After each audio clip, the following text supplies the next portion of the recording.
Red Nation, are we here? The best show for Chicago sports.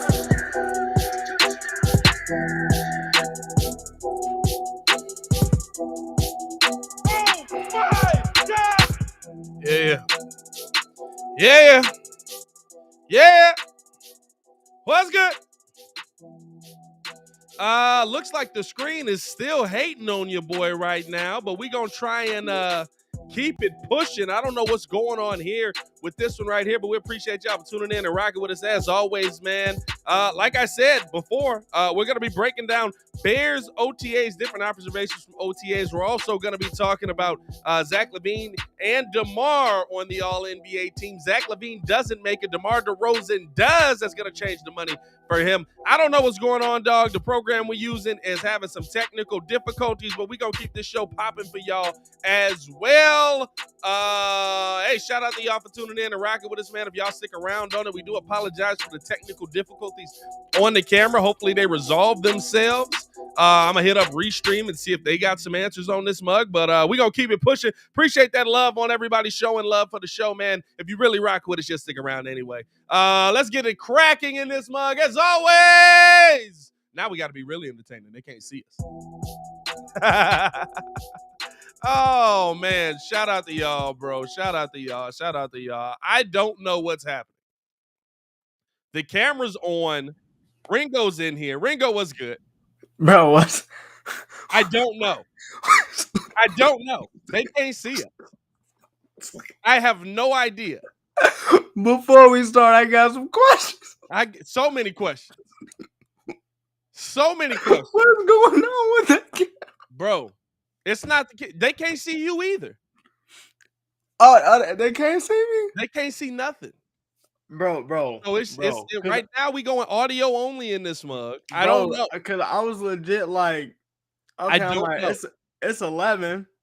I'm waiting on the link. Then I'm like, it's at 11:15. Well, I started a whole live in this mug, and it literally just. And then I hit it on YouTube. The screen is just blue. It's just blue. I see it. Okay. I have no idea. I'm about to hit it with this mug right here because for some reason the overlays work, right? Not that one. That's the wrong one. That was a dope one though. But we about to do this, man. Like we talking Chicago sports, how Chicago. I have no idea. But I tell you this, man, the show must go on. We are 2 hours of people's day, and people come here looking to enjoy at least some sports talk content. Yeah, I'm saying. So we gonna talk sports, man. We're gonna see if we can get it figured out. I don't know what the heck it is. I don't know why it's doing that, but hey, we're gonna keep it pushing at a minimum, dog. Good grief, bro. We gotta get a better program. This is sad, dog. This is sad. We gotta get a better program in this mug than this, bro. Shout out to y'all if y'all pulled up and y'all stuck around, man. We're gonna keep it pushing as well. Do want to start things off by breaking down what we've seen from Bears at OTA and what we've heard from the team. The Chicago Bears yesterday spoke at the podium, bunch of different ones. Coach Flus as well spoke. We're gonna see if we can share the screen on that and maybe get Coach Flus on the screen. But I thought that there was some interesting things brought out yesterday to take away from the Bears, and really looking at where we think this team is going to be headed and where we think this team is starting off. I understand it's OTAs, right? But there's a lot that you got to look at when it comes to how this team is going to put players on the field and put players in a position to be successful. You know what I'm saying? Let's see if we can get Coach Flus on the screen. It seems like I can share screen here, so maybe we can get Coach Flus on the screen and we'll hear from him what he's got going on with it. Let's see here.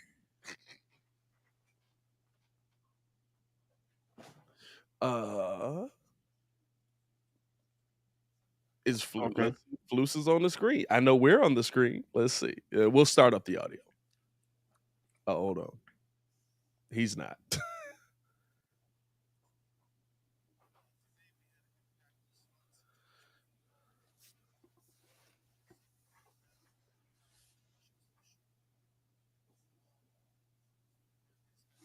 Can you hear it?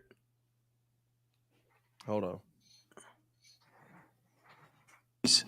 And we did some end-of-game calls, situations that they're the last play or the second to last play before the half or the end of the game to put you in position to score or to stop that score. So the guys did a real good job with the operation.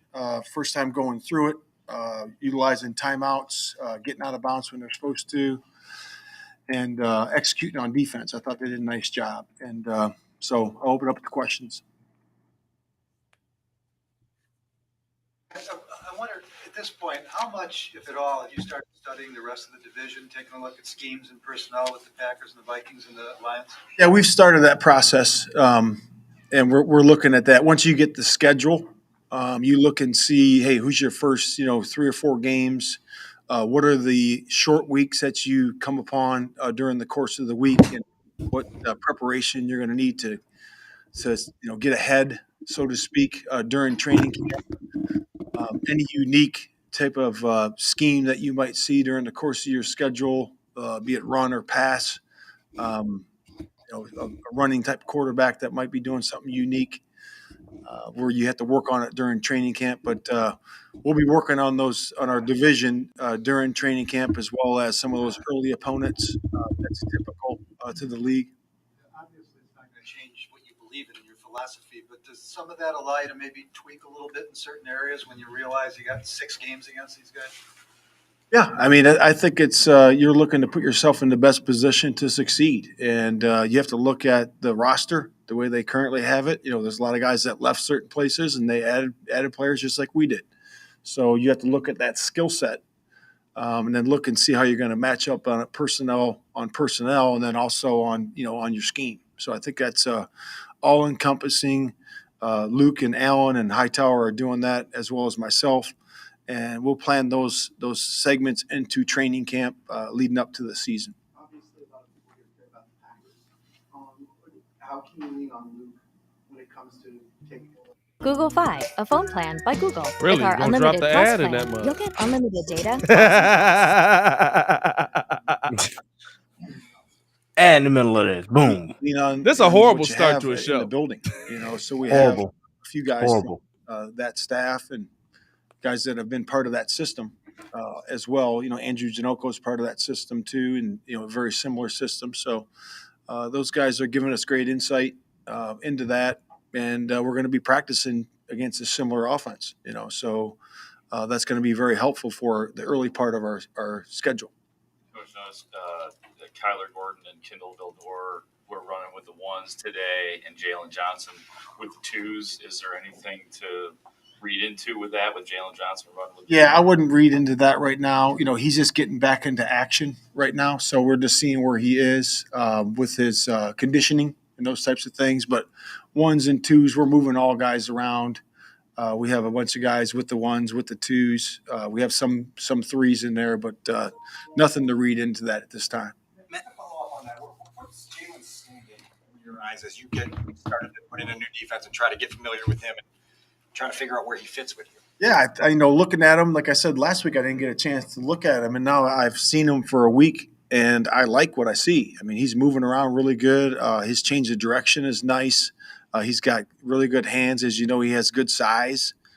So now just really looking at his coverage ability, and it's in a good spot, and it's in a really good spot. So we're just working with him, and again, trying to assess his skills, and we'll coach him as we go.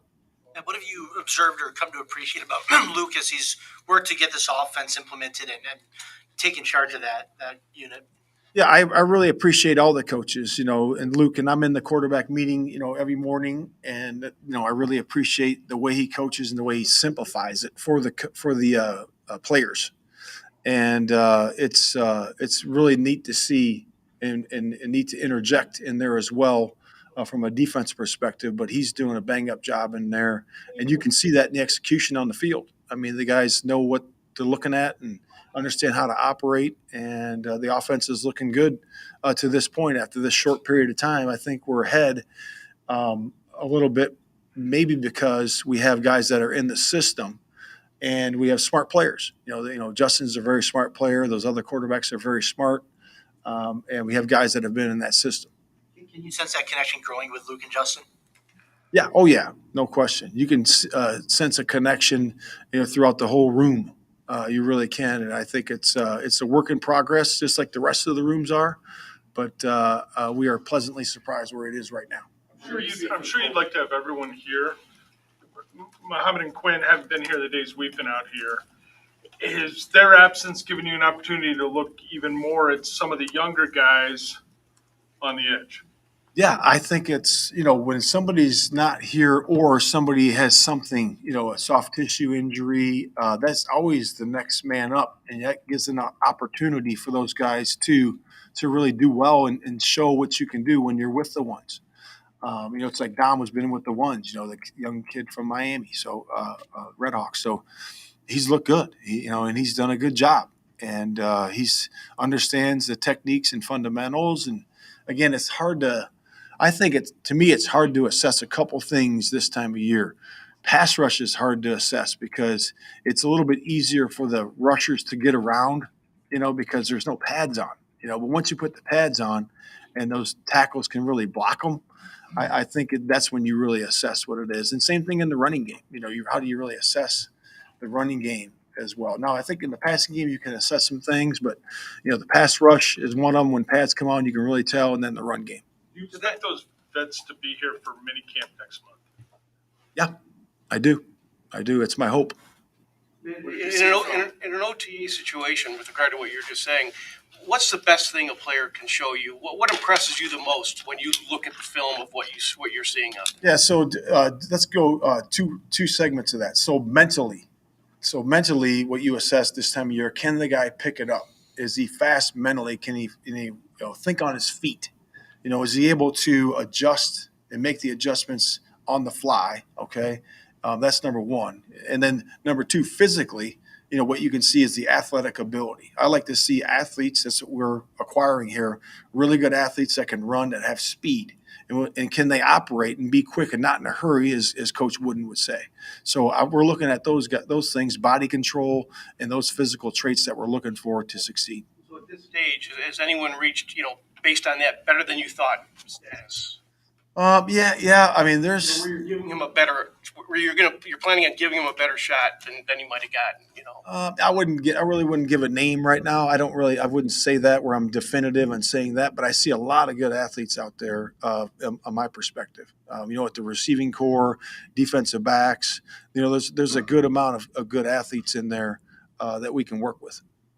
While you were in Indianapolis, you coached a young cornerback in Rock Ya-Sin, who's a second-round draft pick, just like Kyler. Yeah. Is there anything you can take from that experience that you can apply here in Chicago as Kyler's kind of getting acclimated to his defense? Yeah, I think you use your whole experience. Not just with Rock Ya-Sin, which is he did a nice job last year. Really had a good year for Indianapolis, and I just think that you take your whole experience. You've worked with a lot of different players, a lot of different body types, different movers. They all move different. They all cover different. So you just got to learn, how that player operates physically, and also what his camera looks at. What does he look at? How does he process the game? And I think that's as important when you're working with and dealing with players to help them to succeed. You're in the process still of learning about the quarterback, Justin Fields. What's new in that regard? Is there anything that has popped out in this particular week of OTAs? I would say, man, he throws a good deep ball. I would say that I'm excited about that. And you can see it in the 7-on-7 and the 11-on-11s, and we're going to take our shots down the field. And man, he does a nice job doing that, and that's what stands out to me. I asked you the other day about your backup quarterbacks last week. Yeah. And one of the things I didn't ask, but I meant to, was, are you comfortable with their experience level in terms of how many starts they've had? That if something were to happen to Justin, that they can pick it up quick, and what do you look for to see how comfortable you are when you're watching them?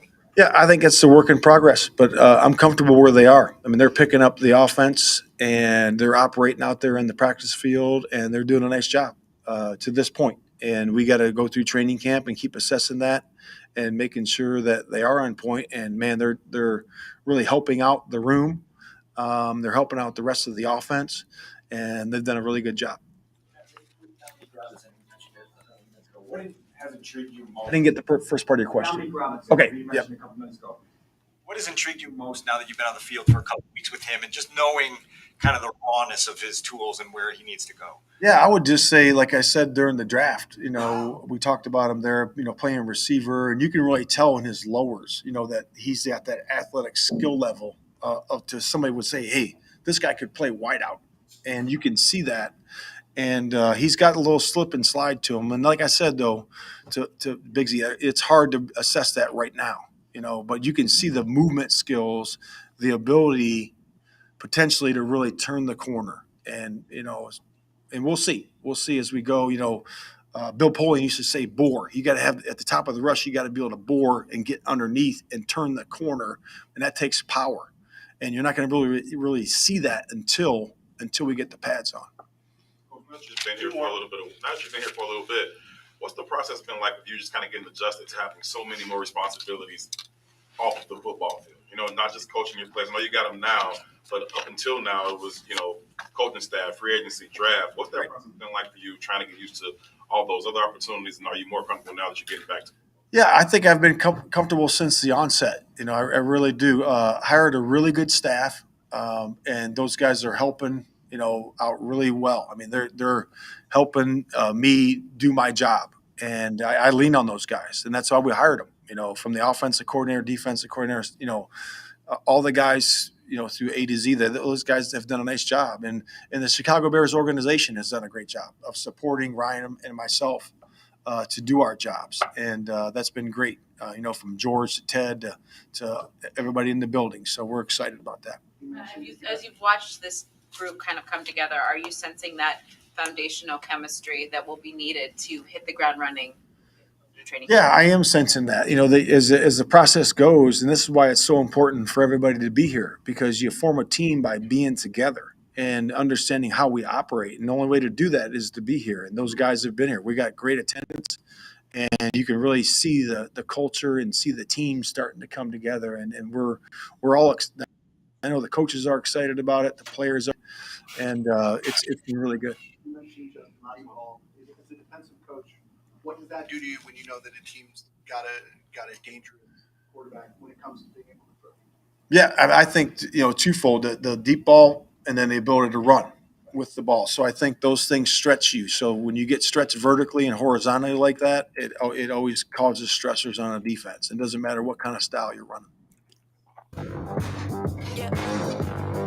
That was Coach Eberflus at the podium breaking down his takeaways from OTA. We do apologize. I know you guys can't see us right now. As I said, Restream is having technical issues for some reason today, or it just hates us. It could be one or the other. I'm not really sure, man. But hey, if you guys aren't now, hit that like button, subscribe to the page. We do talk Chicago sports daily on this channel. It's the only channel talking Chicago sports, how Chicago talks. We appreciate y'all for getting in tune with us and sticking around with us, man. No answers on that. I don't know. But we did get some answers from Coach Flus on a few players that he thought were really good and were really going to be able to make an impact for the Bears early on here. We also got some answers on some players that he felt like were in different positions, right? Where he said not to read too much into Jalen Johnson working with the twos. But it's kind of tough to not read into Jalen Johnson working with the twos. Like, I get it, it's OTAs, everybody's working with everybody. I kind of understand it from that sense. But if you remember from the press conference before, I'm saying like the second that Jalen Johnson or the second that he was asked about Jalen Johnson, he decided to respond with a comment on Kyler Brisker. You know what I'm saying? Or on Kyler Gordon or Jaquan Brisker. How do you feel? Do you feel like Jalen Johnson has a place on this team? Are you a little concerned that he's running with the second team? What are your thoughts on that? Or is this just regular OTA stuff? I think this is just regular OTAs. I think Eberflus just wants to, keep it on the keep the focus on the young guys that they just brought in.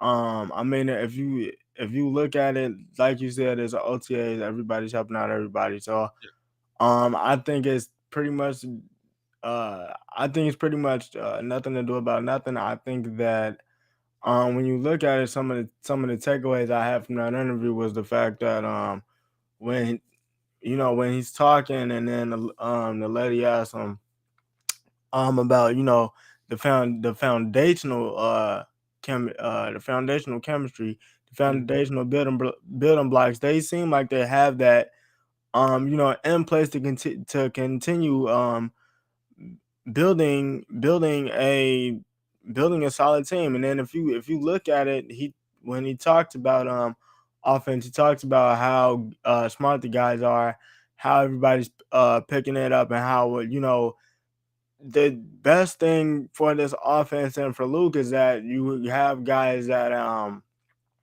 uh have been in this system, have worked with Luke. Yeah.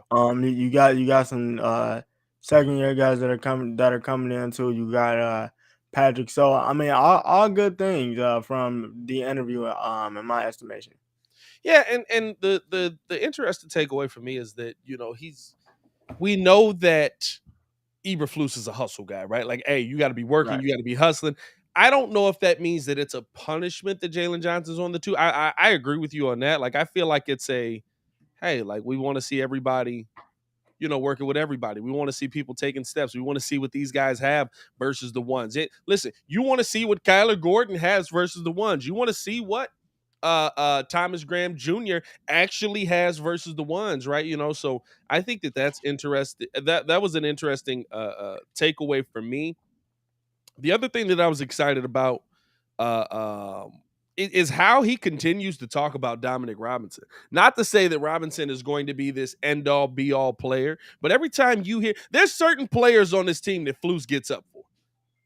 Yeah, I'm saying Right. there's certain players on this team where like you hear him, it's just like, hey, what are your thoughts about Thomas Graham Jr.?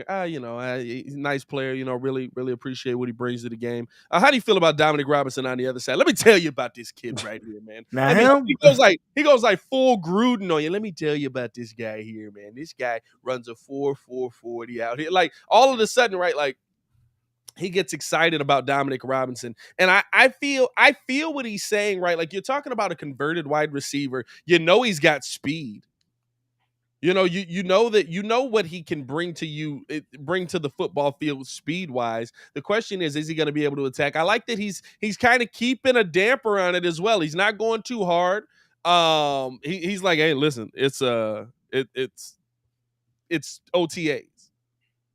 When we put pads on him, we'll see what actually happens. When we put pads on him, we'll see how well he works out. It could also be, hey, that guy on the right side sucks, but they seem to have high confidence in Larry Borum at a minimum. We've heard that coming out of there. But I feel like, right, like if you're looking at, or at least listening to him and looking at what we've heard, the Bears have a lot of high praise for these young draft picks. And yeah, they still kind of, doesn't it feel more so like they're trying to like calm themselves down? You know how you do that a little bit, right? Like before, like you weren't saying that Miami was going to the NBA finals. right?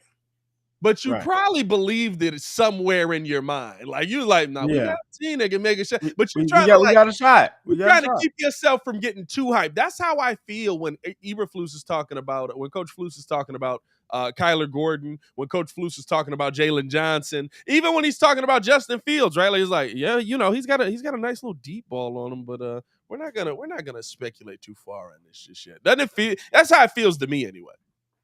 No, yeah. I know. I think that's the biggest thing. I think that when you look at it, I think that they believe that they have two steals. I mean, Kyler Gordon, I feel like was a steal for them. Especially Brisker. And like you seen everything that you seen, like everything that they said from OTAs, that these guys are, like not so much of the real deal, but like I don't think that they can believe they got those guys, where they actually got them, or they slid down that far. But you can definitely tell, like the stock around Hollis is that is rising on both of those guys, and everybody else, Village Jones included. So Yeah. No, and I think that I like what how he broke it down. The biggest thing with the development of this team is the team developing. You're going to see guys move around. You're going to see guys play in the 2. You're going to see guys play in different spots, right? And even the fact that, right, like, you're getting a look at Dominique Robinson, and he says he wants his vets here. He wants Robert Quinn here. He wants Acho here and those guys, right? But he's also looking at it and saying, I get the opportunity to look at this young guy who we didn't expect to have an impact right away, and now we're looking at him as, hey, this dude might be able to have an impact right away. That's a beautiful thing this season. Another thing that we heard, and we'll get I do want to hear from Tevin Jenkins as well, so we'll listen to his interview as well. Tevin Jenkins talked about how he was talking, right? He was talking about it's earning trust and belief in the team. To me, it's starting to sound like Tevin Jenkins is going to be locked in not at left tackle, but at right tackle. Does that scare you a little bit going into this offseason? Because we know left tackle is a position we need. Not necessarily. I mean, I think that they've seen something, and he's probably seen something, or believed in his coaches enough to say, hey, like maybe I can slide over to help them catch, because it's like Poles and Eberflus said, like they want the best guys at at the best positions, and this is like the key is to come out and help Justin. So if he slides over from left tackle to right tackle, heck, I don't care if he plays center. Like I'm just being honest. Like as long as Justin is not on his butt, yeah. Like I feel like that's what Tevin cared about the most. And hey, even if that is true, he's moving over to right tackle. That just shows that he's a team player. Well, and the talk has been that they're flip flopping him, right? So Larry Borum has moved to left tackle. They tinker with the here it is right here. The Bears tinker with the offensive line during voluntary minicamp, which found second-year pros Tevin Jenkins and Larry Borum flipping positions. Borum served as the left tackle while Jenkins returned to his natural role of right tackle, which I'm gonna be honest with you is what I wanted the Bears to do with him, because for me, right, he's a rookie. Let the kid be comfortable. Let him understand what he's going through in the NFL before we start throwing him around. That was my problem with the early regime, right? We'd get a guy in here and we'd be like, "Oh yeah, we're drafting him at right guard. What are you gonna do with him? He's our center, huh? What? It makes no sense. It sounds like it could very well be the direction that Chicago is leaning on the offensive line, according to Jenkins. His understanding as of now is that his position is right tackle. And here's Tevin Jenkins at the podium yesterday breaking down what he's been experiencing in OTAs. Tevin, how do you feel being back at right tackle right now? Feels good. That's what I played mostly in college, so it is comfortable. It's nice, and I do look forward to keep on getting these reps at right tackle. So do you think that will be your position this year? Your understanding? From my understanding right now, as of right now, yeah, it is. I mean, it sounds like you want that. I play wherever they need me. Get in where you fit in. How do you weigh the prestige of left tackle versus wanting to just find a place where you can contribute? I'm going to pause it real quick. I understand y'all can't see it, but he looks a lot scarier without the glasses on. He looks like less of a murderer, but this man is huge, bro. Like, bro, we never gonna forget that, impose the wheel on another man. I'm impose my will on another man, and I'm going to make him do what? Huh? What'd you say? Huh? Let's keep What? it going. I don't even know how to answer that. So basically, you're saying, how do I weigh? Can you ask it again? Sorry. Left tackle is like the premier position on the offensive line. That's like the glory position on the offensive line, if there is one. Is that something that do you care more about just finding a place where you can make a contribution than you do about insisting and trying to be a left tackle. Yeah, that was better for me. Sorry, but yeah, for me, it's more about where can I be the best for the team, and what can I do in what certain position is it going to elevate the whole offense for me. That's my personal thing about it. You say that as though that will be best for the team. That might also be best for you to be open-minded as an individual player too.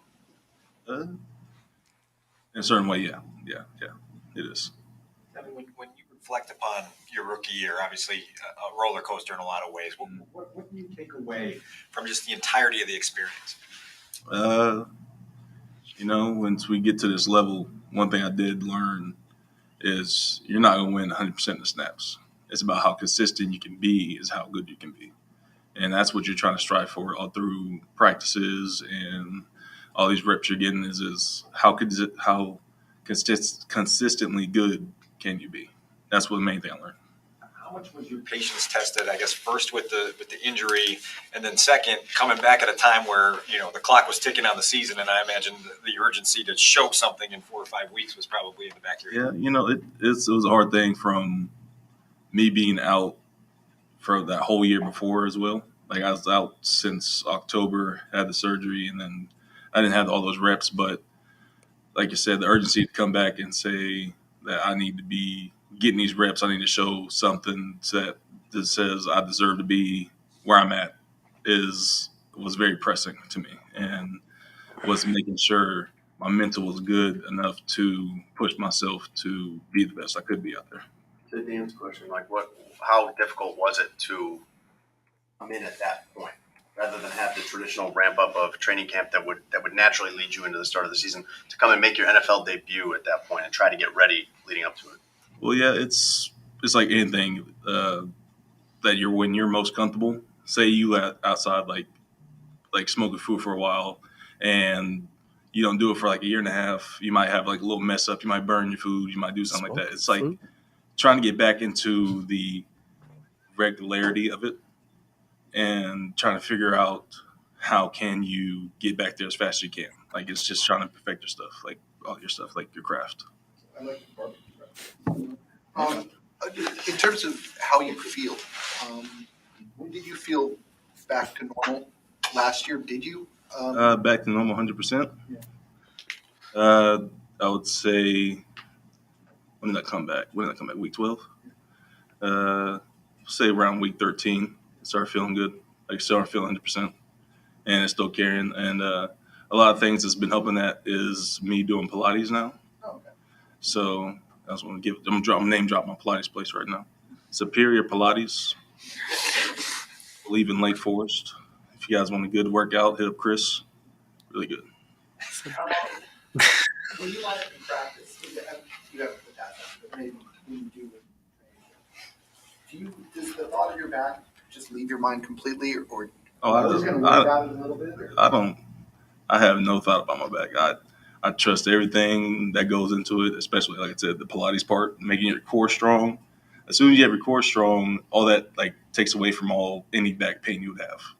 So I'm not worried about the back at all right now. What's your outlook individually on the season? Healthy, you got an opportunity now to step in and this full ramp up as we talked about it. What's this chance here mean?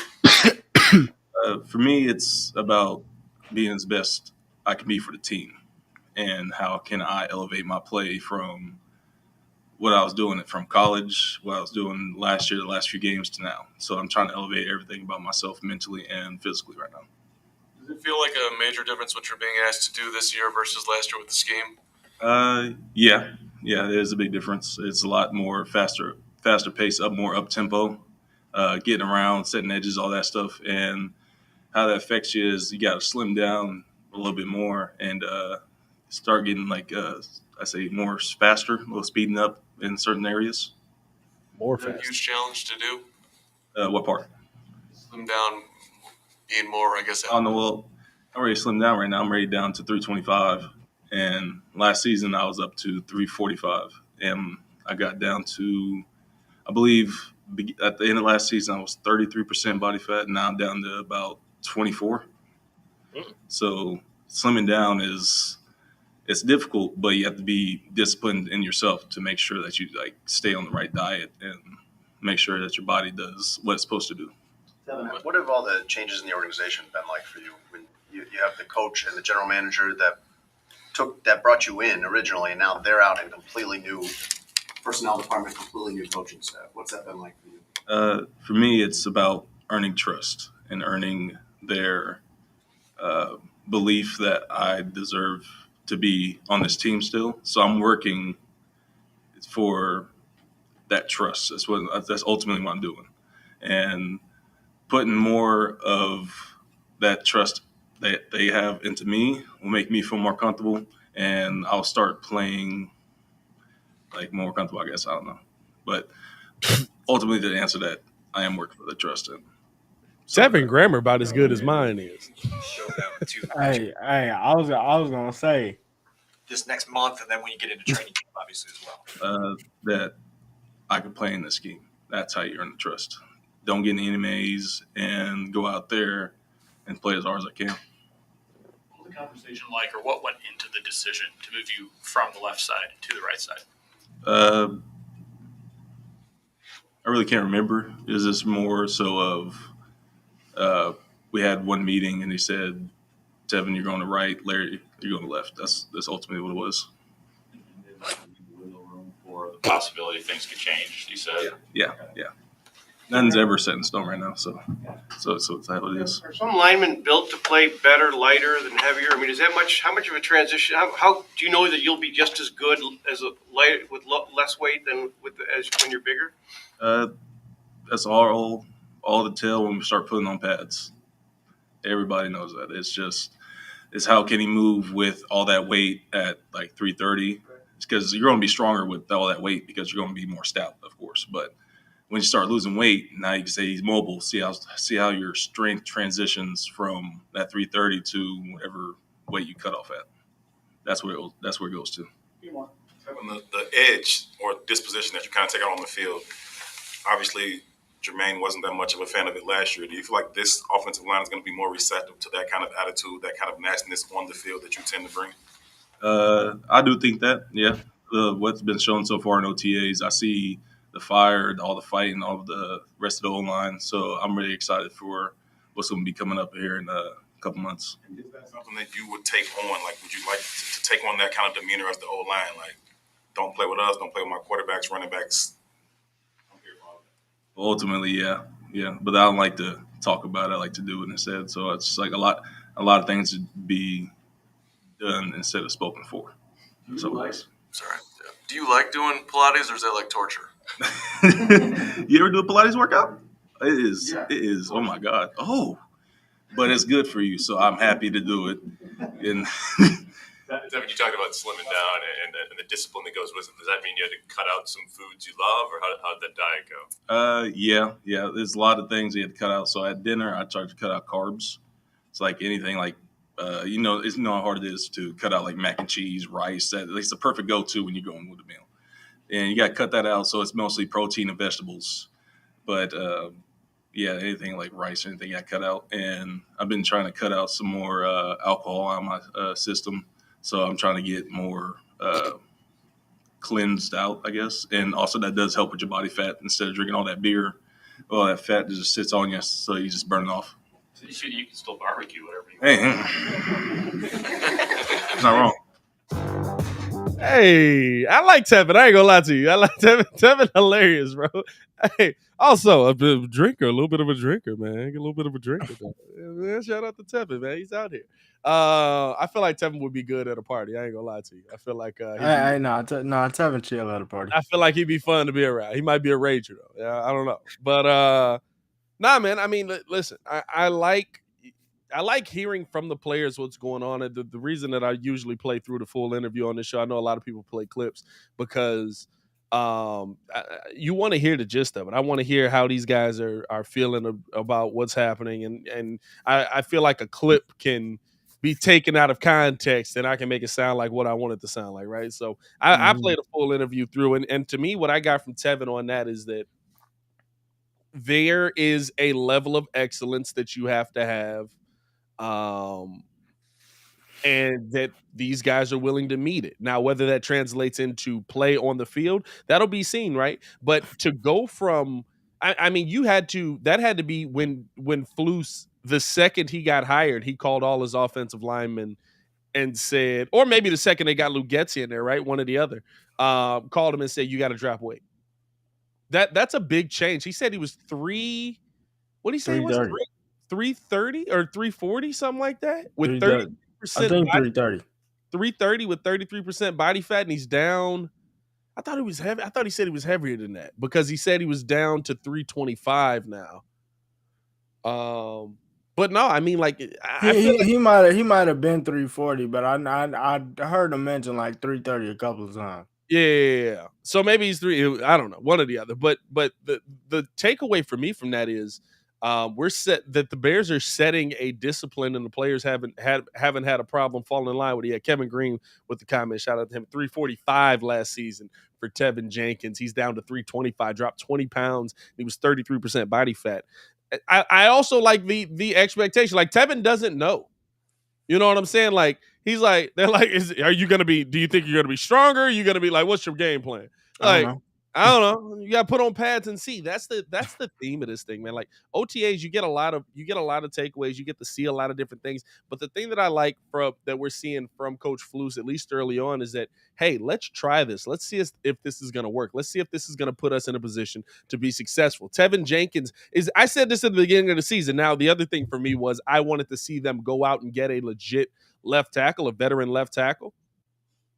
But I said this when the season ended last year, not the beginning of the season, when the season ended last year. Put Tevin Jenkins back at his spot. He knows what he's doing at right tackle.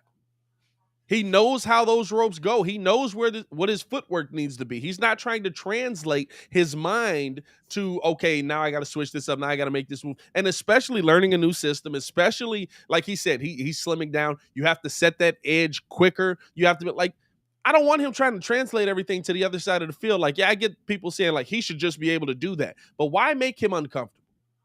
That's the big thing for me. Why make him uncomfortable?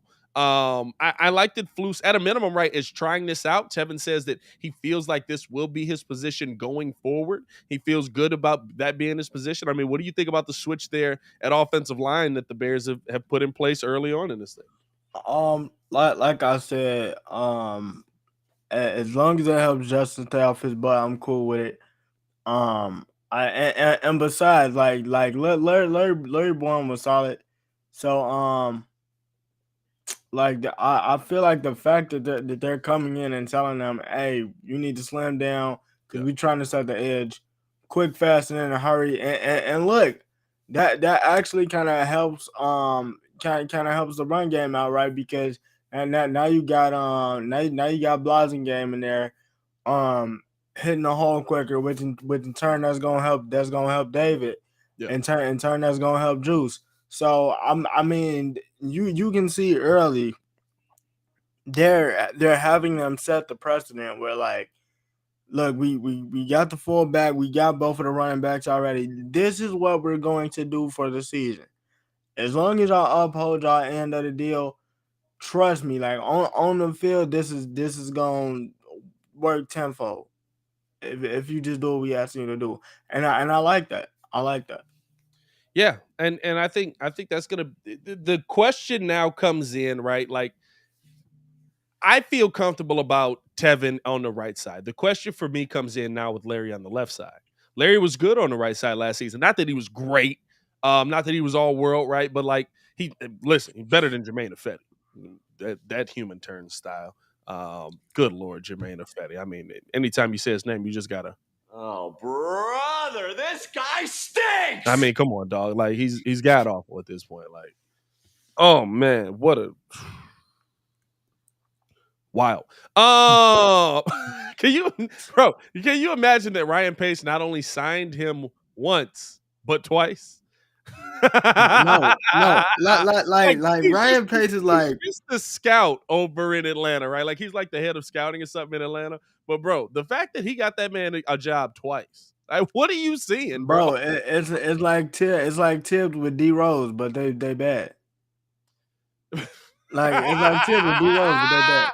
It's like Tibbs with D Rose, but they bad. Like I need him on my team every time. This is my guy. Oh man, he's going to get me where we need to go. Well, where I need to go, which is fire. But bro, which is where I need to go, which is fire. But my biggest question is with Larry Borum, right? Like, if you're flopping him at tackle, does he still play tackle, or do you move Borum back inside the guard?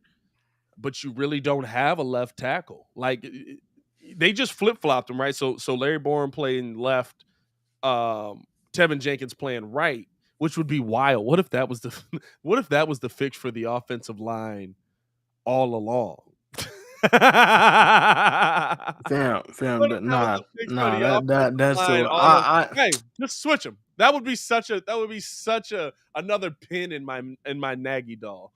But do you feel comfortable about Tevin playing on the left side when he got some snaps pretty much all over the line, but coming in as your starter on the left side there? I'm sorry, Larry. I'm fine with it, and I think it's gonna work out. Like, this is the crazy part. He said, week 12 he came back.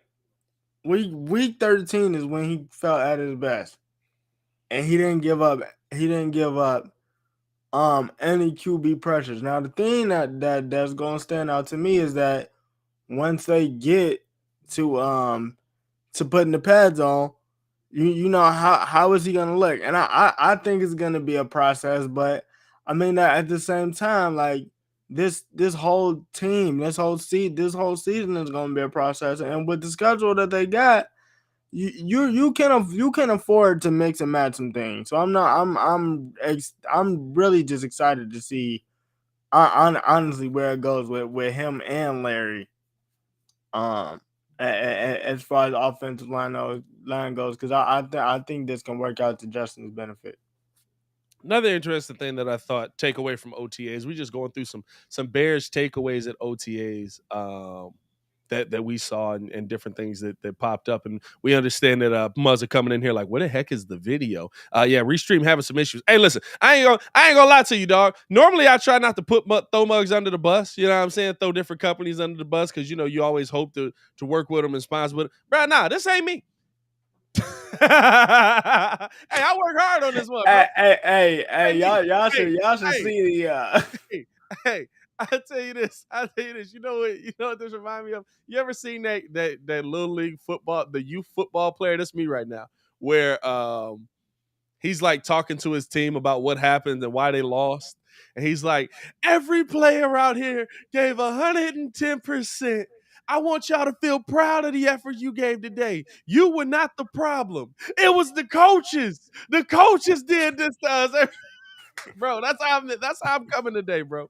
That's how I'm coming today. I got free smoke for Restream today. I'm pissed off. I ain't gonna lie to you. But no, another thing that we want to get into and just looking at it, right? Like, Coach Flus expects for Robert Quinn and Muhammad and Al-Qaid Muhammad to be present at veteran minicamp. Are we getting to the point though with Robert Quinn where the rumors were there? And I get it, like it's OTAs. I feel like Robert Quinn understands what it takes to get his body together. He's gonna be fine. I don't even know if Robert Quinn came to OTAs last year. I'm trying to remember. I don't remember if he was at OTAs last year or not. But the one thing that you do focus in on with it is that the last thing we heard is that Robert Quinn wanted to be traded. Now, granted, Robert Quinn said he didn't want to be traded. Jason Lockenfora is the one that reported this. You basically can trust nothing he says on the Bears. Like that man is the Mel Kiper with the draft for the Bears, bro. Like that's how bad he is, bro. Like when you look at them picks, you just be like, bro, nothing you say is right. Stop reporting on the Bears. But does this open up, bro? It's awful, bro. Like, I mean, this man literally, anytime he says something about the Bears, bro, it's like it's wrong. Like I have full confidence that Robert Quinn not only will be on this team, but get an extension because you said that he won't be on the team. Just cause. Now I will say this. I could see it depending on how the season is going, depending on how his production is and stuff like that. I could see him possibly being a midseason trade if the Bears are kind of going downhill. But that's a whole different conversation. But he said that he expects Quinn to be at the veteran minicamp, but is there a concern, right, that maybe he does want out based on the fact that he's not he hasn't shown up to OTAs, he hasn't shown up to these different like practices and things like that for where he could be getting run with his new defensive coordinator, where he could be getting run with his new defense. Like he's been in a 3-4. Trying to think, every defense since, because Dallas is a 3-4 again, right? Dallas 4-3. Dallas is a 4-3. Dallas is 4-3. So he's been in this before as well. So that's another thing you can look at with that as well. But no, I think when he was on the Rams, that was a 3-4 though.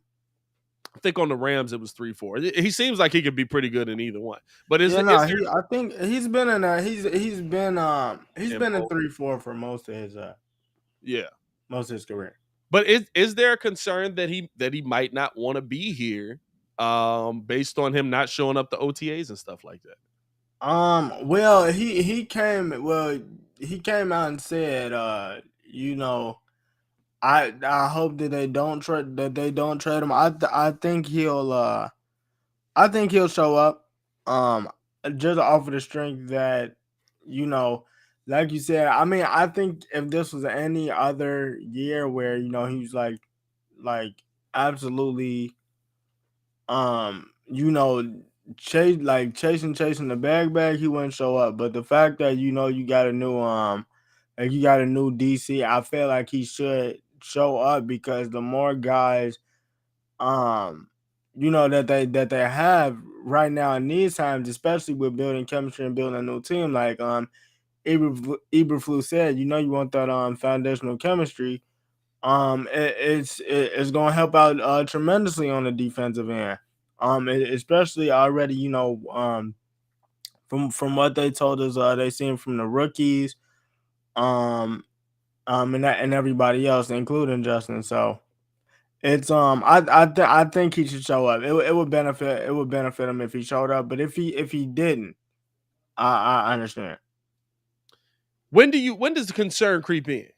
When does for me, if he doesn't show up to veteran minicamp, I'm like, maybe he don't show up to the vet minicamp. Yeah, that's okay. Because at that point, right, like you have to also look at it. Like I get who he is, I get what he's done. He's the Bears sack leader. But you also have to look at it and be like, hey, these are new coaches.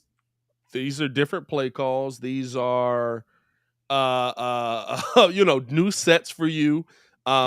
He's been at a 4-3 before, so that part isn't new. He understands the playbook and he understands the setup and the basics of it, right? But like at a certain point, it's like, hey, dog, don't you want to like work with the guys you're going to be working with this season? You know what I'm saying? Like that, if he doesn't show up the veteran minicamp, I might start having a little bit of a concern around if he wants to come back or not. And there's a concern from me because like I said, I don't expect the Bears to be great this season, 8-9, but you're a heck of a lot worse if Robert Quinn can't come in and give you 10 sacks. And you have nobody coming off the edge. Like, I don't expect 18, but what's best case scenario here, right? Like, I'll ask the chat this as well. Is it better to have Robert Quinn on this team? Robert Quinn, what, 30, 31, 32? Is it better to have Robert Quinn on this team that we don't feel is going very far? But you can't tell that if you don't have the players to make the plays. So is it better to have Robert Quinn on this team or move on from him now because you do run the risk of Robert Quinn reverting to the player he was 2 years ago? So if he's the player he was 2 years ago, now you have no value for him. But I'm not a big proponent of. Somebody said trade him for a first and a second. All right. What do y'all think? You didn't get a first and a second for Khalil. What are we? It's the middle of the week. You tired. You Bro. tired. It's the middle of the week. You tired. You tired. A first and a second. You tired. And here's the thing, right? You have to really weigh that out, right? Can you see what this Bears team can be if you don't have good enough talent on the field? Can you see how good this defense can be if you don't have good enough talent on the field? But also, can you see, like, you got to weigh out running the risk of, hey, if he does have a huge regression in skill and in ability to play because he's getting another year older, that changes things. Would you move on from Robert Quinn now, or would you run him through the season? See, it's tough for me because I want to see him with this type of secondary. With Gordon and Brisker, Roquan, you want to have him there, but at the same time, like you said, you don't want him to come in and have a regression. So it's kind of like it's tough because you still want to get something for him. I'm thinking like at minimum you probably get 10 to 12 sacks. From That's him still a in lot the of sacks. season, Y'all but realize that, right? That's still a lot of sacks. yeah, Like, no, you're talking about him coming back. that's bro, a 10 sack season. Hey, You're talking about him coming back and still being one of the best edge rushers in the NFL. he's there's no way he's getting 18. No, he's even if he doesn't get 18, 12 is still one of the best edge rushers in the NFL. That's dumb good. You know what I'm saying? So, like, do we think he's going to come back and be one of the best edge rushers in the NFL? New system, new playbook, new coaches, new guys standing next to him. Yeah, but see, okay, but see, this is the thing, and this is my question to you in the chat, because if we look at the game, right, and he's getting you let's say he gets you 10 to 12 sacks. The defense is not like producing. Like Roquan is doing his thing, but he's like the standalone dude on the defense, and like he's going crazy. Do you be like, Derek, this man is like still really good? Like I wish the defense was doing something, but dang, this dude is really good. We actually could have got like a second or third for him. Well, I think if the defense is bad and if the defense is bad and he's playing good, he'll be moved midseason. That's the combination, right? Like, if he's playing well and the Bears are actually getting pressure on the quarterback, but the secondary still sucks, or it's just inexperienced, you would see Robert Quinn get moved, because at this point now we need to find another edge rusher that's going to be young and going to be up and coming and going to be a number one on this team. And that fits with this timeline. Robert Quinn doesn't fit with this timeline, right? Robert Quinn's got maybe 2 years left where he can be this level of dominant. Maybe, you know what I'm saying? Like, maybe he goes further than that. But you know how I am. Once you get past 30 on the line, you beat half the head. Hey. What Bill be saying? Hey, trade him a year too early rather than a year too late. I'd rather trade him a year too early than a year too late. 100%. I'm always right. Like, that's why I'm sad that Mac's gone. But I think Mac's gonna have a great season this year. I'd rather have traded him this season, because next season you're not gonna get. I think Mac is gonna have a bounce back season just based off of based off of location. And the fact that they got that type of pass rush, like this will be the first time that like he's not like nobody's actually keying in on him specifically. Like you got to deal with both. Yeah. So he'll Khalil Mack will be back next season. And I like Steve-O's comment in the chat. Shout out to y'all sticking around in the chat, man. I really do appreciate y'all, man. Y'all know how highly it's rough today. No, it's rough today. Y'all know how we are with trying to keep production top tier, man. So the fact that y'all sticking around and just listening, man, shout out to y'all. Restream having some issues. If you're in here though, man, go ahead and do me a favor and just Push the button. Come on. Push the button. Come on, push the button. Yeah, come on, push the button. hit that like button, subscribe to the page. We do talk Chicago sports daily on this channel. It's the only channel talking Chicago sports, how Chicago talks. So make sure that you get in tune with us, man. I like Steve-O's comment. He says, by the time we have a winning team, do y'all honestly believe he's still going to be a top edge rusher? No, I don't. I don't, right? But what I will say is this. You won't have a winning team without a top edge rusher. So if he is a top edge rusher and he's still giving production to the team, that's tough to give up on, right? Because I'll say this till the cows come home. Your DBs are better. Kyle Fuller became a top DB in the NFL. He became the highest paid DB in the NFL. Eddie Jackson got his contract because they were able to get, he did sign with the Ravens yesterday too, because they were able to get pressure on quarterbacks and make their lives tough. And when that pressure comes in, it changes how you play the game. All of a sudden, Jalen Johnson doesn't have a ton of interceptions. But what's the correlation there? Jalen Johnson hasn't had pressure on the quarterback in 2 years. Pressure on the quarterback will inversely make the rest of your defense better. So it isn't just, hey, get rid of this guy because he's not going to be good while you're good. Like, for you to get good, you have to have a guy of his level of play. Oh, no, yeah. You hit that right on the head, and this and see this is the thing too that I want to point out. Like it's a good, I would say that it's a good problem to have, just because it is the like good scenario, like he's here right now helping out the young guys, shows up for veteran minicamp. Turns around, has a good, has a solid mid season, and then you trade him. Flip side to that is, even if he's balling out, like I said, you might be able to get a third or fourth for him.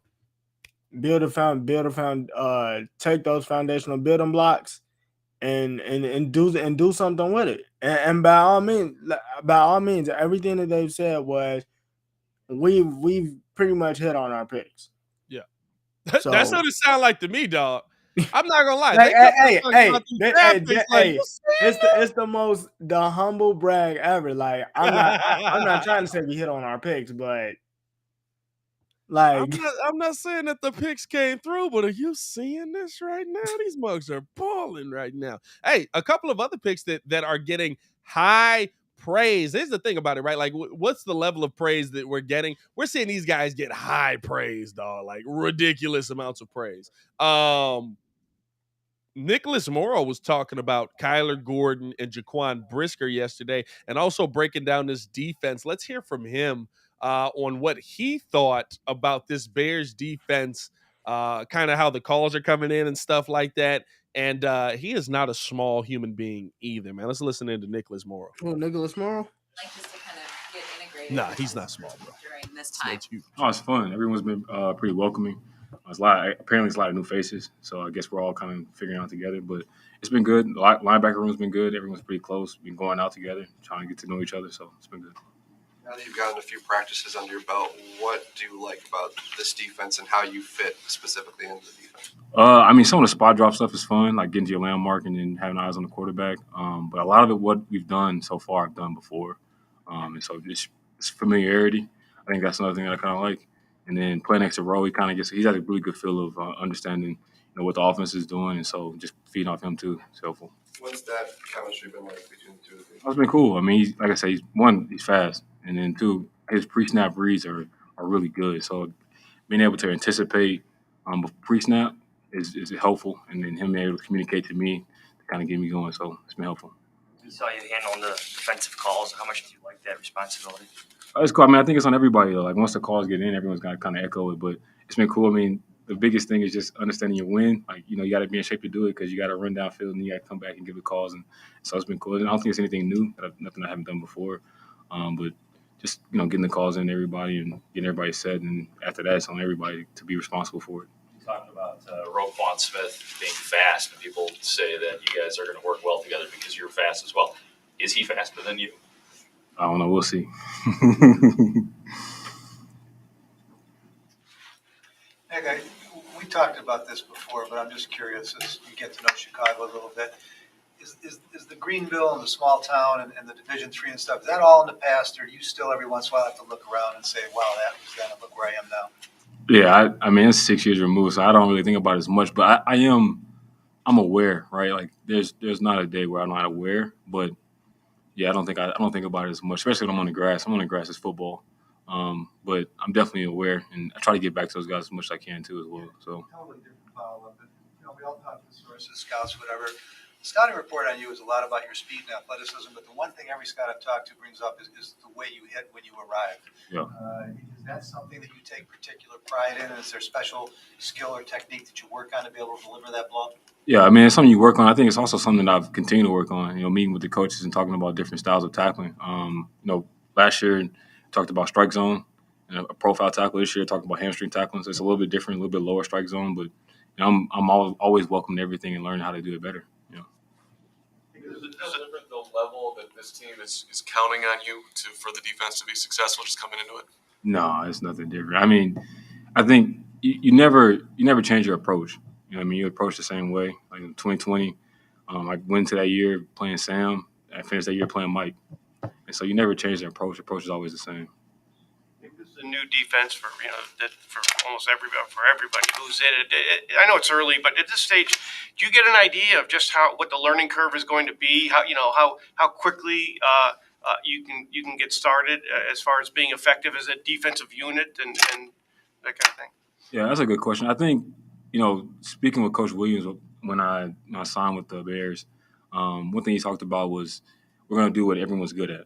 And I think he has a good job and a good feel of, okay, you know, this is a good call for us. This is a good call for us, and let's kind of get to that. So if it's landmarks, then we're going to run landmark defense. If it's man-to-man, we run man. If it's match, we run match. So I think that's the biggest thing is, like, understanding what the group does well as a whole.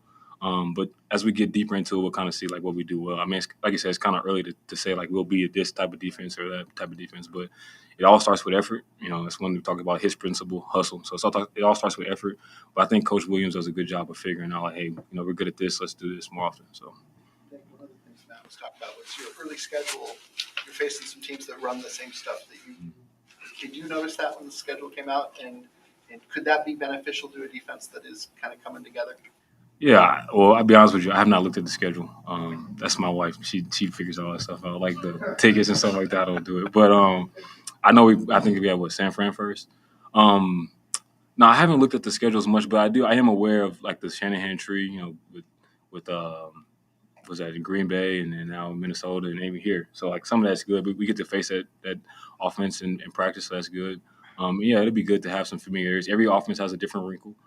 Every play caller has their niche and what they like to call. So you'll definitely have to be on your game plan. But no, it's good to see it, back and forth. But like I said, there'd be a wrinkle every now and then, so you have to be aware. I know you guys haven't had on pads yet, but what have you seen from the defensive line in terms of their ability to keep you and Roquan clean and able to use that speed we've been talking about? Yeah. I mean, Lowe's big, right? But he also runs well. He keep putting up takes where he's running downfield, running after the ball. And some of the line movements, they do a good job of getting in those stunts. Like I said, it's hard to tell when we're not in pass because when you're not in pass, offensive line may jump up those to the second level really quickly. They don't really think about getting a double team, so it's kind of hard. But even there's some plays you'll see, like, they do a good job of stopping the run. Like you talk about, I'm getting into a little bit, but whenever the nose can set the edge, I mean, that's money, right? Because then now if I'm in the B gap, I can fall back really quickly. The Will can just stay in the A gap. So you've seen that a couple of times with Lowe. Also with Justin with some of the Pirate games, he's crossing the guard's face and allowing us to fall back. So that's keeping us clean. So you can see it a little bit, but when you're not in pass, it's kind of hard because they just jump up. Nick, when it comes to position labels in this defense, like a Will or a Mike, does it really matter if you're the Will or Roquan's the Mike? Does it matter in this defense? Not really. I mean, you see that more. Like with a Seattle 3, when you got guys running with overs, or if you're in like a Tampa 2 where you got the Mike running up the middle read. But this defense is, we do some of that, but it's a lot of other stuff as well. So it's kind of interchangeable. I think some of it, maybe in third down, you'll see a little bit more specific, like position-specific things. But in the early downs, I don't think it really matters that much.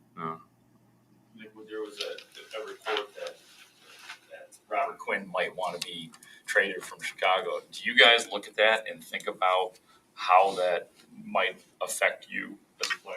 Yeah, not really. I mean, unfortunately, I haven't really met him yet. I haven't seen him, so I can't really tell you, about him as a person. But if he's here, great. If he's not, hopefully best for him and hope the best for us as well. I can't really talk about it. What are your early impressions on Jaquan Brisker and Kyler Gordon? Turnovers. I mean, shoot, Kyler's first day on the job, he had 2 picks, and Brisker punched the ball out as well, and he punched the ball out again yesterday. They're doing a good job of finding the football, punching it out, getting it out.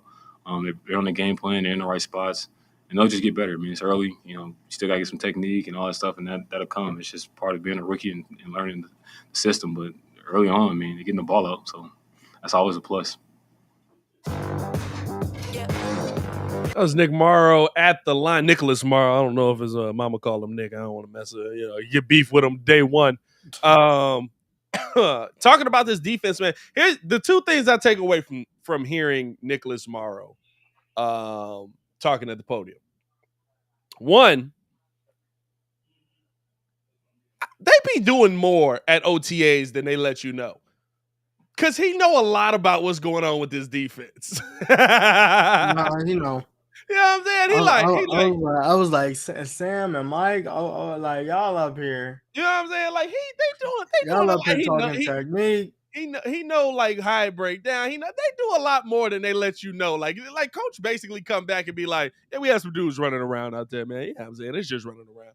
But the other thing that I take away and that I notice about him, we have a lot of smart guys on this team. It's very like, hey, you have to understand the scheme. You have to understand. And when I look at Nicholas Morrow, right, I don't think that Nicholas Morrow is going to be this, oh my God, I can't believe this guy isn't, I can't believe we got this guy at this price. He's a great player. He's going to be dominant for us, blah, blah. But I do think that you have to look at Nicholas Morrow and say that he understands his job. He understands what he's supposed to be doing. We've seen based on where he's been that he's able to do it very well. And he's paired up with a player in Roquan Smith who absolutely is a superstar in this NFL. That's what you want to see. And Roquan's just going to make him better. I think those are 2 things that I really took away. Like when you hear them talk, when you hear them breaking down the game, and we've heard this from multiple players coming up, even when Tevin came up, right? Like everybody understands, like, okay, like, hey, look, it's OTAs. We can't see a ton. We're not going to see this crazy amount of offense, defense, all that stuff, right? But what you do end up seeing is, hey, this guy understands what he's talking about. We're understanding the plays. We're understanding where we need to be. We're understanding how we need to be positioned. We're understanding how we need to attack on this. When we get pads on, that's going to become more. But right now, we're at this point where we've got a lot of people in place that at a minimum know how to do their job. That's a good place to be starting from, bro, because I don't know if we could say that last season. When we were talking about guys last season, the talk was really like, we'll see. We'll see what he can do. We'll see. Yeah, I would say, us listening to these interviews, we have not heard one guy say it's about the whys. So yeah, I think that's a plus. But I think that I think that Morrow would be a solid pickup. For them. At minimum, I'm looking at it like. And like I said, going back to Poles and Eberflus, they went out and got guys that just know how to do their job, and their job is the best of their ability. Like I don't need you. Like essentially, I don't need you doing nothing out of your pay grade. Like this is what I paid you to do. Yeah. Go out there and do it. And they have guys that like went out there and then they know what they're doing. And the flip side to that I liked, if I was there, I would have this one question. When he said that Kyler Gordon got those 2 picks, who is these picks on? Because it can't be on the I was thinking the same thing. Like, two picks the first day. Who these picks on? Like, I got caught. You talking about 2 picks when he said that. 2 forced fumbles. Who hey, two footballs punched out. Who that's on? Who's like Mooney? Is that Mooney? So David ain't holding on to the ball is what I'm hearing. Like, I don't know. That's my only gripe with this whole situation. But nah, man. It's if I'm a Bears fan, I have no reason, but I have no reason not to be excited. Yeah. Hearing those interviews and everything that these guys talk about, because you have an actual game plan in place that starting week 1, you'll be able to execute. And when they have pads on, I think it'll be even better than how Eberflus was talking about it. So everything, all the dialogue we've heard, everything that has been said, is a plus. Yeah, like and everything listen, is it's just podium talk, but you start to piece things together when it's multiple people, right? Like, it's just Right. podium talk. Like, hey, we're winning the post game, or we're winning the press conference. Winning the press conference don't mean much to me. It's about, listen, the Bulls won every single press conference all season. They kept losing games at the end of the season. You know what I'm saying? Shay said Trevor Siemian threw the picks. Man, hey, listen, I'd say that too. Yeah, I'm saying, I'm not gonna say Justin threw him, but hey, might have been Nathan Peterman. We don't know. Hey, it could have been Nathan Peterman. Nate Pete, what's good? We don't know, but they said they said Kyler Gordon had two of them mugs. Like, who's got the punch? But here's the thing, right? That's the part that excites me, right? Because they're getting to the ball. They're getting to the ball. Jalen Johnson might not be the high interception guy. He could be just the, hey, I'm solid coverage. You're gonna complete 30% of your passes on me. I can live with that if you got a guy on the other side that actually can play. I said this many a times. I don't know if Jalen Johnson can play football or not. I think he's a pretty good player. I think his rookie year probably was better than his second year to me, but I think he's a pretty good football player. The problem is, I don't think they targeted him enough last season because everybody on the other side sucked so bad. I don't have to attack Jalen Johnson. I think you know what it is though. I think what Jalen Johnson is gonna be, and I go back to like the Legion of Boom days. It was a corner. I think his last name was Lane. He got hurt in the Super Bowl. I think he broke his arm. I think he broke his arm. If I'm not mistaken, I think he broke his arm in the Super Bowl. But it was like, he wasn't a shutdown corner, but he could he could hold his own. Yeah, like you wasn't really scoring on him like that. And listen, that's all I need. Like, I need you to be solid. I need you to be good in coverage. I need you to be able to slow down the other team's best player. If Jalen Johnson can do that, and on the other side, there's somebody good enough that he can be the interception threat for this defense. Yeah, all let's do it. I love that it's not just the coach that's coming out and telling you how these guys are playing well. It's not just Eberflus that's like, oh, these guys are pretty good. It's not just Alan Williams saying, oh, I really like what I've seen from him. You got his team. You got Nicholas Morrow coming out there like, nah, like that. Turnover. Jaquan Brisker, peanut punching that mug. Turnovers. You know what I'm saying? So I'm excited by what this defense can be this season. I'm not gonna lie to you. I think the defense is definitely going to take a step in the right direction this season, and I think that inversely that's going to help the offense. And that's why the question of Robert Quinn is so big, man. It's going to be interesting to see what all ends up coming out of that. Hey, we do appreciate y'all for tuning in and rocking with us, man.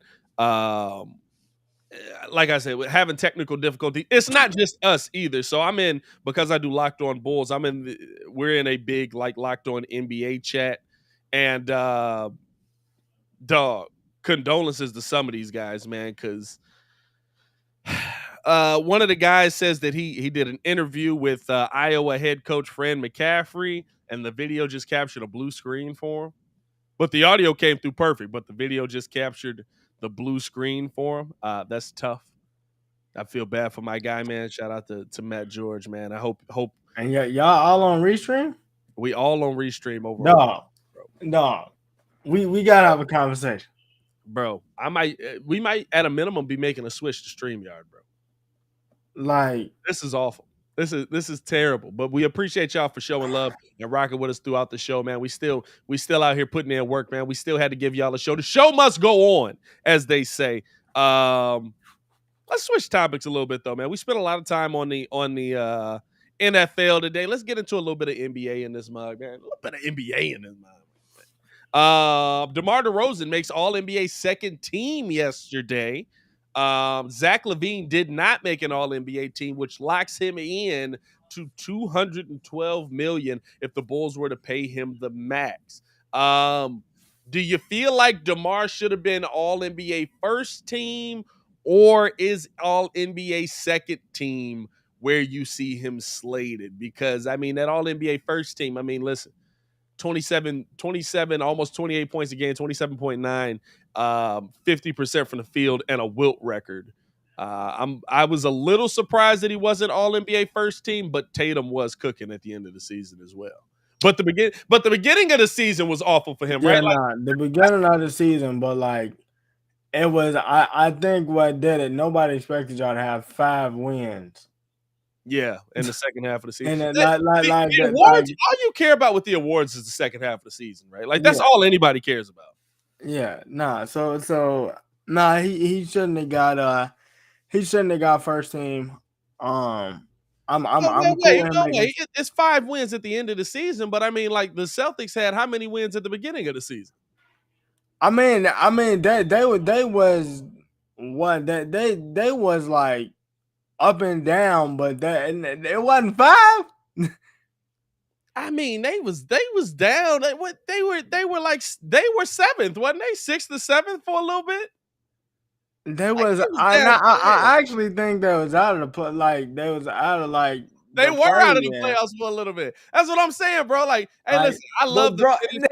It's 5 wins. You play what? 24, 20 26 games the second half of the season? You had 40 to start the season. Yeah, you like. I'm just saying. I can't. I mean, I see what you're saying, but I can't give it to you if you went like 5-18. I can't. I can't. And the fact I feel like Jason Tatum started actually playing defense that second half of the season. So Celtics had a record of 34-26 before the All-Star game. All right, but yeah, I think that I'm cool with DeMar getting second team. It's far from the worst free agent signing. Yeah, he was the worst free agent signing, and he got All-NBA second team. Like, oh my God, Bleacher Report, please get it together. But yeah, I'm excited for that. But this Zach with this 212, this is it's kind of interesting. Yeah, it's kind of interesting. I'm not gonna hold you. It's kind of interesting. That part for me is where it's like, okay, 212, and I think Kid was talking about it yesterday. I think the difference in the M's is like 2 or 3. I think the Bulls can pay him 42. Anybody else he goes to pays him 40. So it's not that much of a difference. So yeah, it's like I said, talking about them now, especially with all the updates, is pretty tricky. It's a difference. Let's not cap with it. It's a difference, right? Because bro. bro. It's not, but it's not going to be that money over the like the contract's going to increase. So like at the beginning, next season, he's getting paid like 29. By the end of it, he'll be close to $50 million. It's a difference, bro. So I'm paying you. Okay. So I'm paying you close to Russ money. To James Harden money, and we. Because what? I don't know. It's tough. Like I see what you're saying, but at the You same also time, got I see what because kids said in the chat yesterday it's like 3 M's, so it's not that. I don't know how NBA contracts work.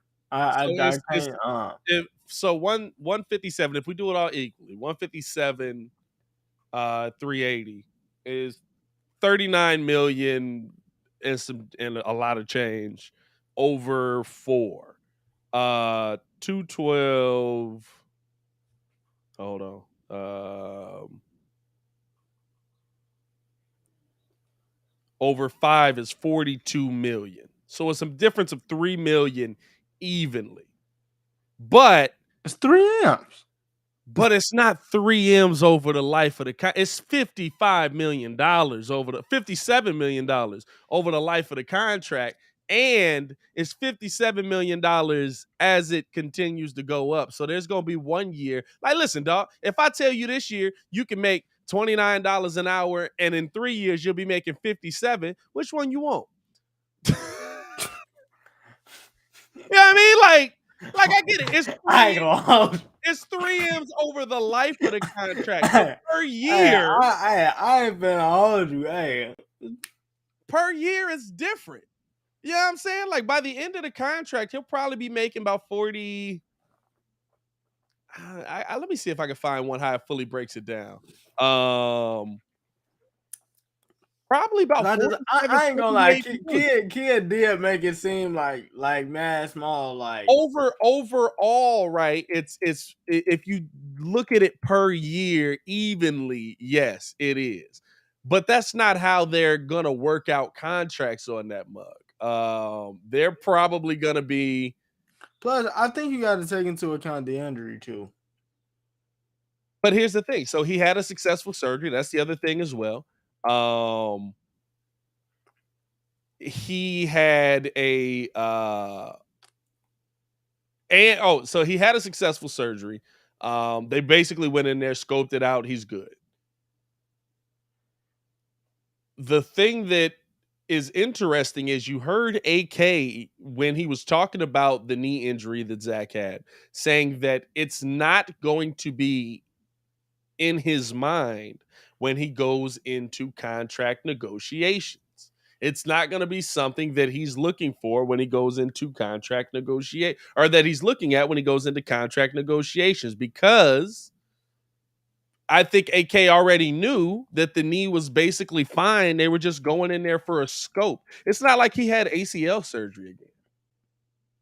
I'll say this. I think the reason why AK is taking it like that is because it's not kind of like I want to say a Michael Porter Jr. situation. Yeah. Where it's kind of like, I'm gonna give you this money, but at the same time, like I know it's a risk because of your back. And look, by all means, like we've seen that. Like he's been out. What he didn't play this season, did he? Who? Michael No, he's been out pretty much all season. Yeah. So and you honestly don't know what's going on with that versus him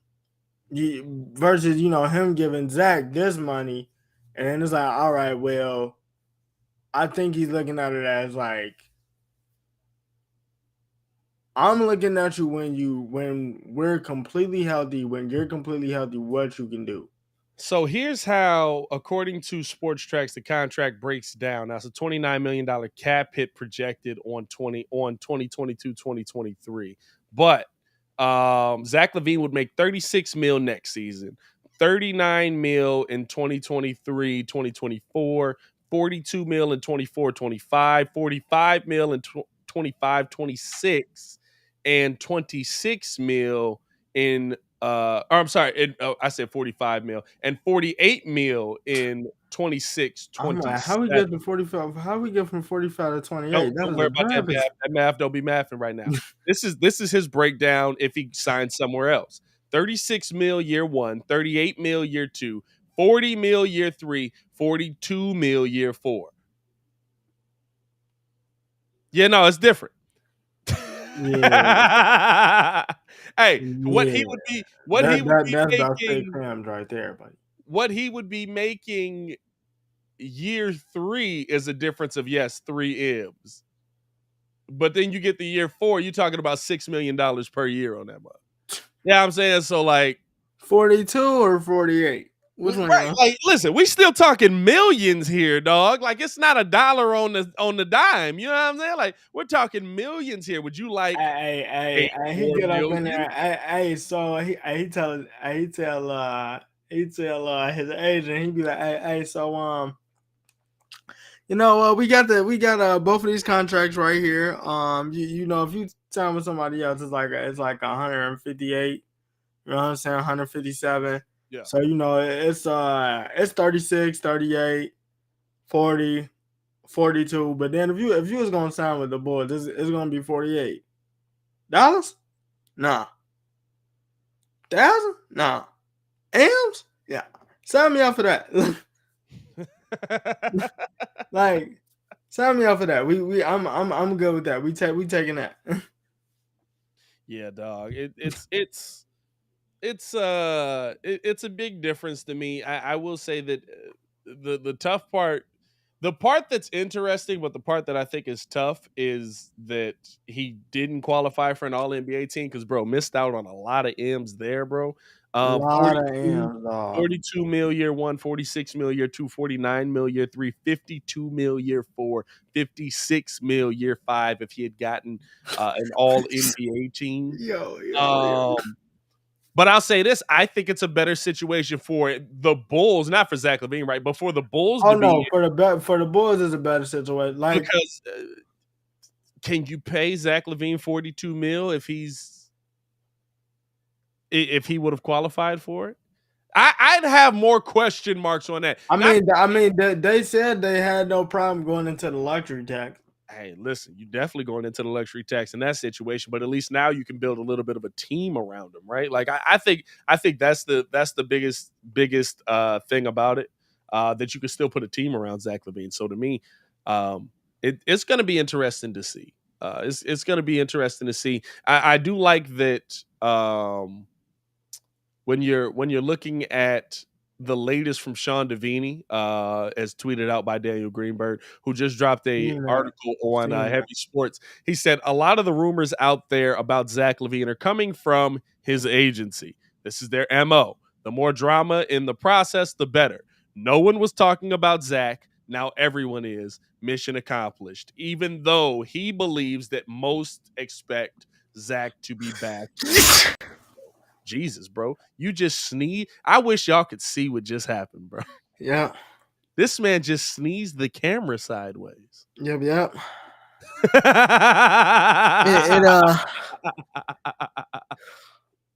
You good, my boy?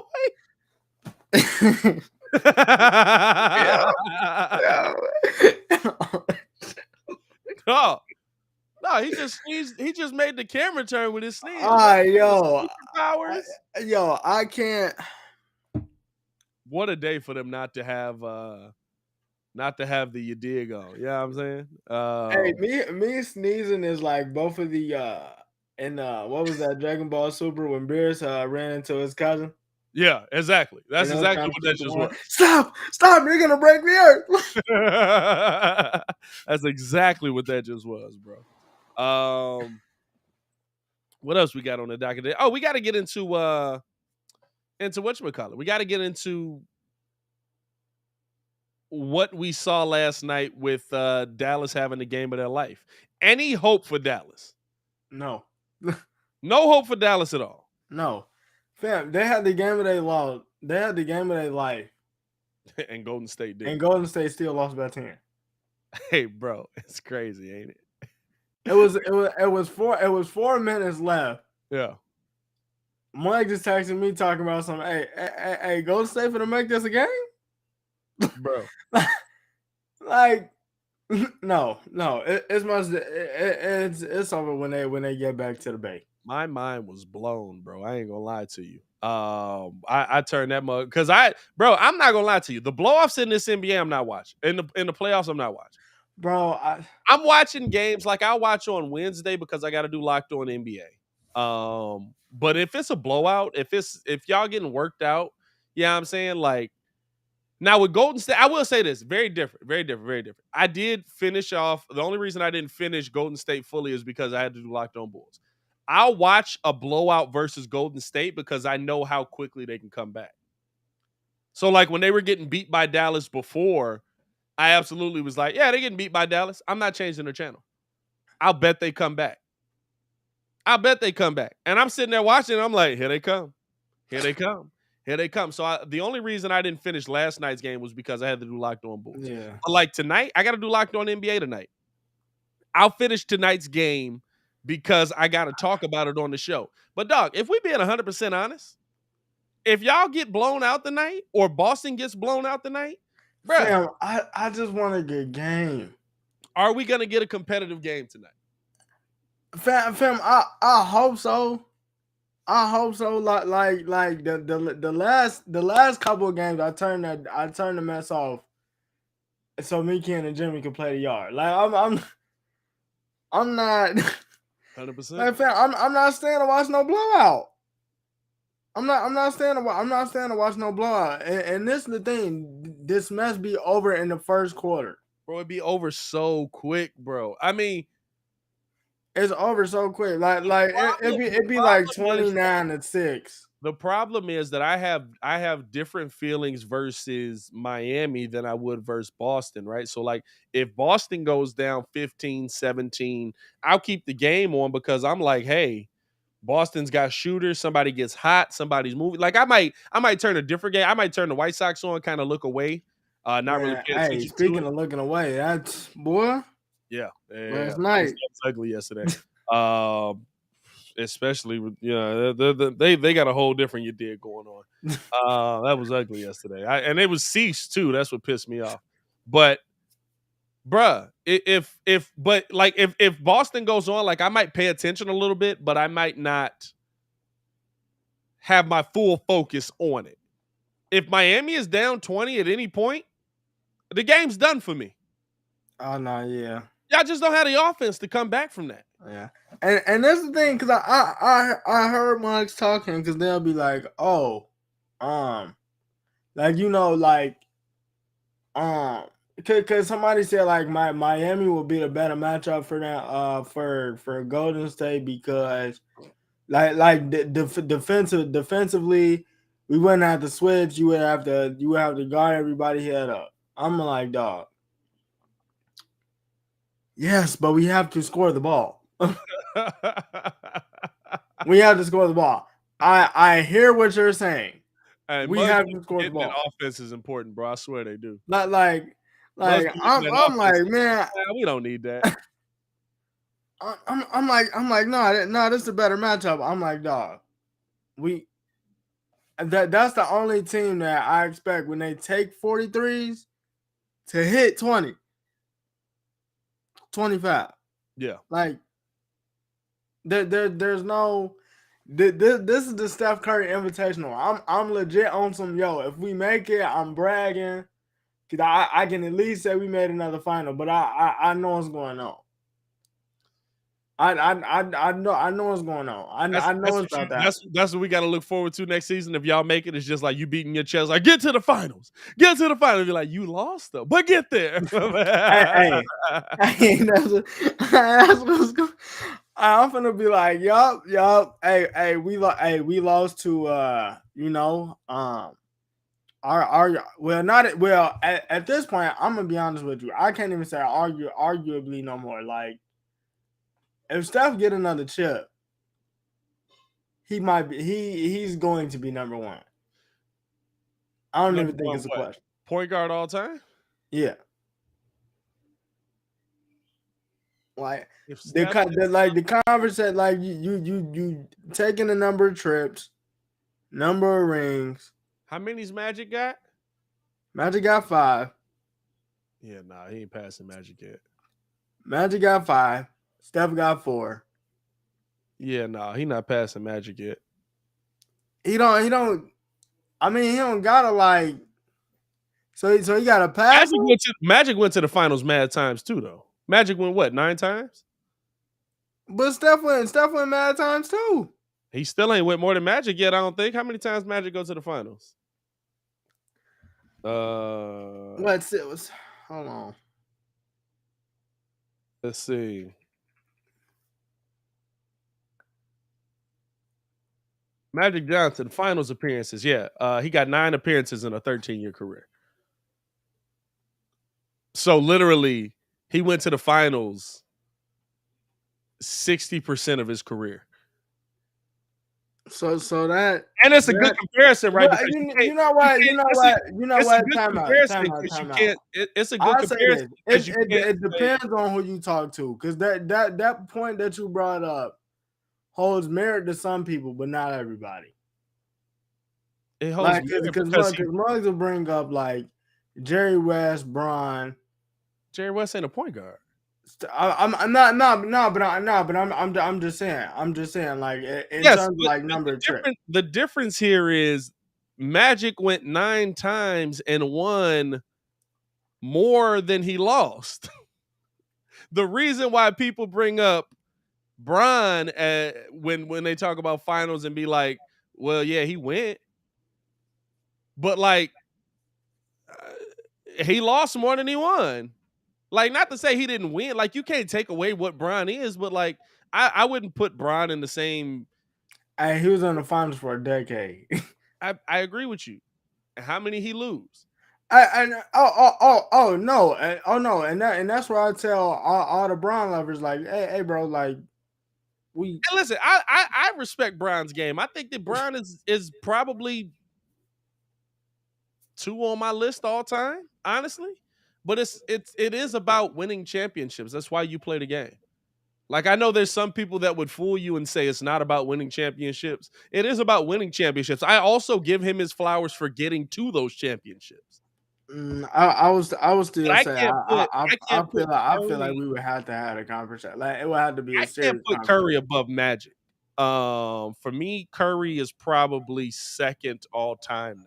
Point. No, he's second right now. We agree on that. For me right now, I would go Magic, Curry, Isaiah, Kidd, or not Kidd.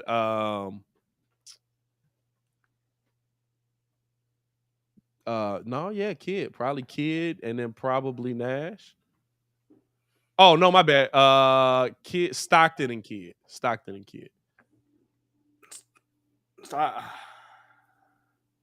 See that? Yeah. See me. I say Magic, Curry. I got Magic, Curry, Nash. No. Magic, Curry, Kidd, Nash.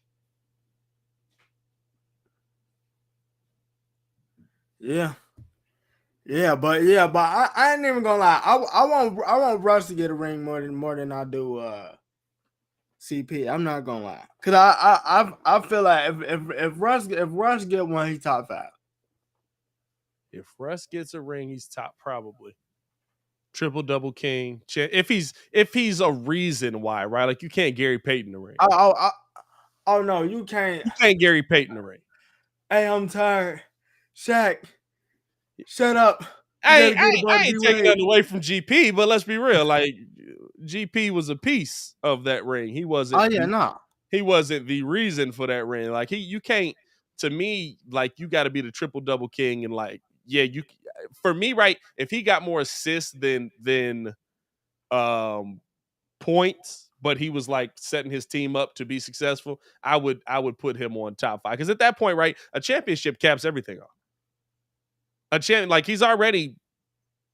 Where is he in on the assist list? That is a good question. Where is Russ on the assist list? He'll never catch Stockton.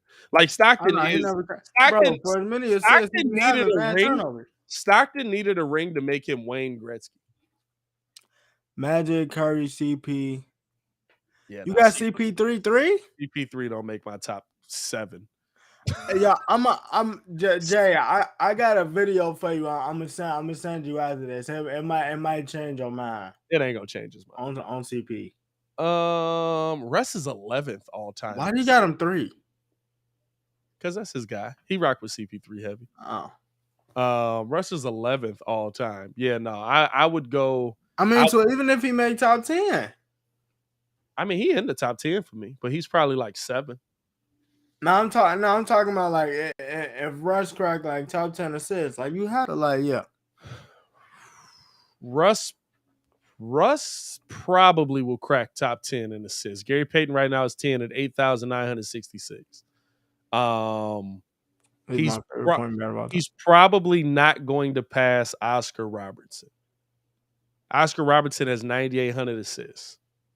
He's probably not going to get that high. I would love to see him do it. But yeah, no, for me, listen, championship still means something to me. There's a lot of people that championship don't mean nothing to, right? And Steph and Magic is a great comp to me because it's the one team that you can't be like, well, he was on a team with all Hall of Famers. So was Steph. Steph had Kevin Durant, Draymond Green, Klay Thompson. Those guys are probably all going to the Hall of Fame. Bro, it's just like I feel like, bro, can you imagine what KD's legacy would be if he would have actually stayed? I don't think his legacy is anything different. He's still probably the greatest scorer we've ever seen in NBA history. But I'm talking about like that combo, just that combo of the two. I mean, I get it, but what? I don't know. Sometimes this, and it's not a slight, but sometimes I really think about that. Like, dude, he did leave. You want to know what's wild? Kevin Durant's 21st all time in scoring.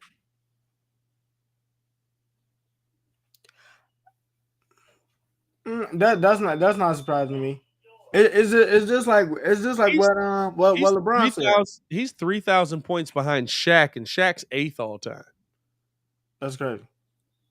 I mean, but you know, it's not that wild because it's like Brian said. Like, I know I can score.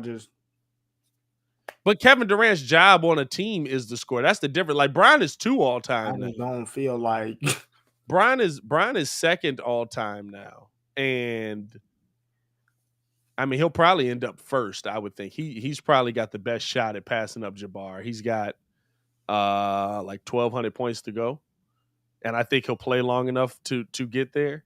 Kareem. Yeah, Brian's got the best shot at it. But like, you're talking about a 30 or a 20-year career, and he's still 1,300 points behind him. At this point, he came in in the 2003 draft. It'll be a 20-year career next season.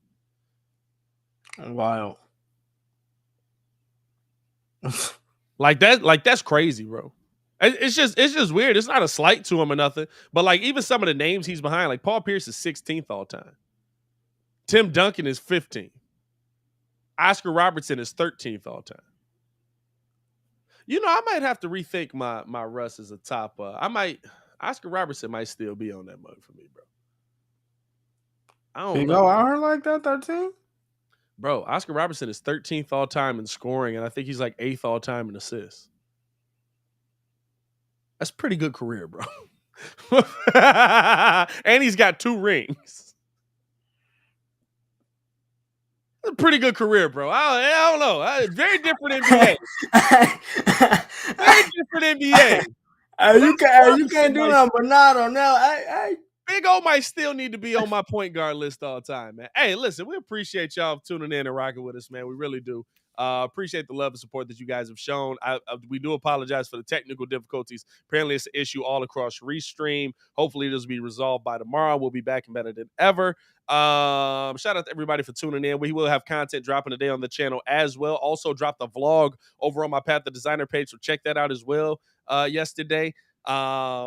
Appreciate y'all for tuning in and showing love, man. As always, it's your boy Path the Designer, joined by the man, the myth, the legend, Mr. Ringo J. Stefan Adon. I don't know why he's putting up the bow hand. I don't know why. I just said I was waiting. I was waiting to be like, don't put the hands up. Don't put the hands up. And he puts them up like people can see him. Hey, man, follow us on Twitter at Pat the Designer, at the Windy City Breeze, and at Stefan Adon 1. That's the E is replaced with a 3. Shout out to y'all, man. Stay safe out there, Chicago.